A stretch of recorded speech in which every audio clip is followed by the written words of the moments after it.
Patti LuPone was born on April 21, 1949, in Northport, Long Island, New York, into a family where heritage, discipline, and creativity intertwined. The daughter of Angela Louise, a library administrator, and Orlando Joseph LuPone, a school principal, Patti was raised in an Italian-American household steeped in culture and strong values. Her family's Sicilian roots instilled a fiery spirit and deep sense of expression that would later define her on the stage. Even as a child, Patti possessed an unshakable charisma, a presence that demanded attention, and a voice that was impossible to ignore. Her journey into the arts began early. Patti's mother nurtured her children's talents, encouraging their participation in music and performance. Patti started dancing and singing at a young age, and quickly realized that she felt most alive in front of an audience. By high school, her passion was unmistakable. After graduating from Northport High School, she enrolled in the newly established Juilliard School Drama Division, becoming part of the very first graduating class of the prestigious institution. Among her classmates were actors like Kevin Kline, and together they formed a formidable generation of classically trained performers. Patti's time at Juilliard honed her craft, imbuing her with both technical precision and an uncompromising work ethic. The intensity of classical training, particularly under the direction of John Houseman, prepared her for a career that would demand the very best. She graduated in 1972 and quickly became one of the founding members of the Acting Company, a national touring repertory group co-founded by Houseman. With the Acting Company, Patti performed in over 24 productions, from Shakespeare to modern American dramas. This period was formative, establishing her as a powerful stage actress capable of immense range. Her Broadway debut came in 1973 with The Three Sisters, but it wasn't until 1979 that Patti LuPone's name was etched into the annals of Broadway history. That year, she starred as Eva Peron in Andrew Lloyd Webber's musical Evita. Her portrayal of the Argentine First Lady was electrifying, equal parts vulnerable and commanding. With her soaring vocals and emotional depth, Patti transformed the role into a legendary performance. For it, she earned her first Tony Award for Best Actress in a Musical and became a Broadway icon overnight. However, the role was grueling, and the pressure immense. Behind the scenes, LuPone battled vocal strain, media scrutiny, and the relentless pace of a demanding production. But she persevered, driven by a fierce love for the art. Following Evita, Patti took her talents across the Atlantic to London's West End, where she originated the role of Fantine in the original 1985 production of Les Miserables. While the role was pivotal, her experience with producer Cameron Mackintosh and the Royal Shakespeare Company was marked by controversy. She was abruptly replaced in the Broadway transfer, a decision that sparked a long-standing feud and left LuPone feeling betrayed. Yet even through professional hardships, Patti never lost her artistic integrity or her voice. In 1987, she rebounded with Anything Goes, playing Reno Sweeney in the Lincoln Center revival.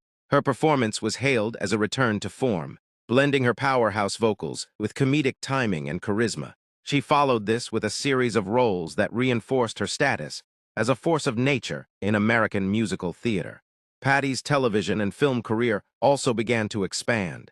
She appeared in popular TV shows like Life Goes On, Frasier and Law and Order, and films such as Driving Miss Daisy and Witness.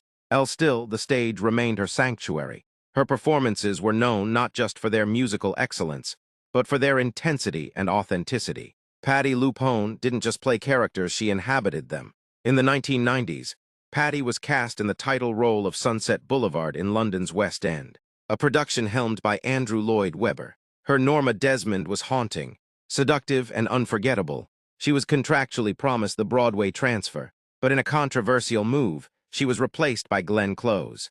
The fallout was bitter, and LuPone later sued Lloyd Webber. Settling out of court, the incident became one of Broadway's most infamous casting scandals.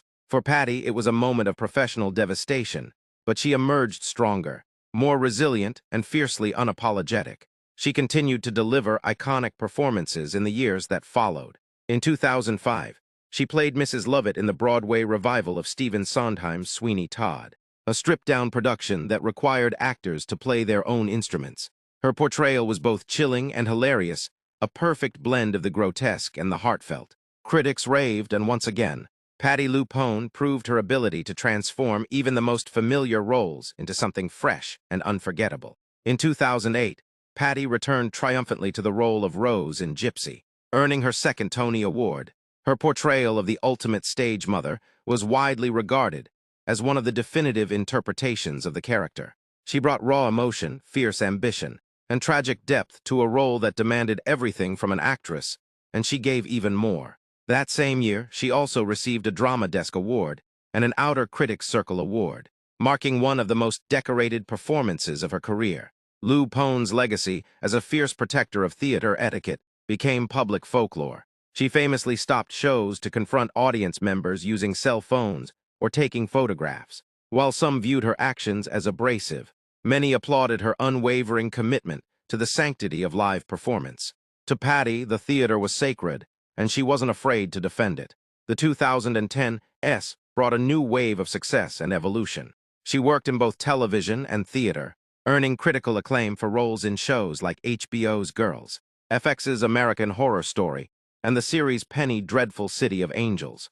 These roles allowed her to showcase her range beyond the musical stage, playing complex, layered characters in dark, atmospheric narratives.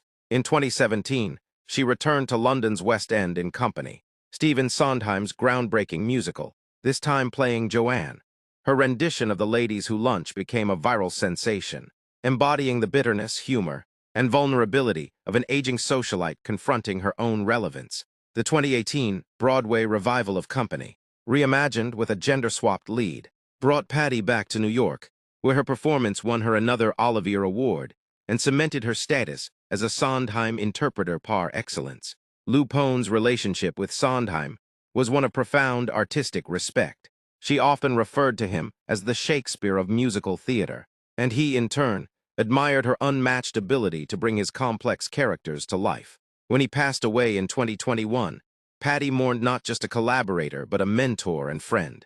In recent years, Patti has continued to defy age, expectation, and convention. In 2022, she starred in Beau is Afraid, a surreal psychological drama film by Ari Aster, showcasing her continuing relevance in avant-garde cinema. Her ability to transition seamlessly between mediums and genres is a testament to her enduring brilliance. Offstage, Patti has remained refreshingly candid. She is known for her bluntness in interviews and fierce opinions on everything from Broadway politics to societal norms. But behind the fire is a woman of immense compassion, loyalty, and humor. She has been married to cameraman Matthew Johnston since 1988, and together they have a son, Joshua. Despite the spotlight, Patti has kept her private life grounded, choosing authenticity over Hollywood glamour.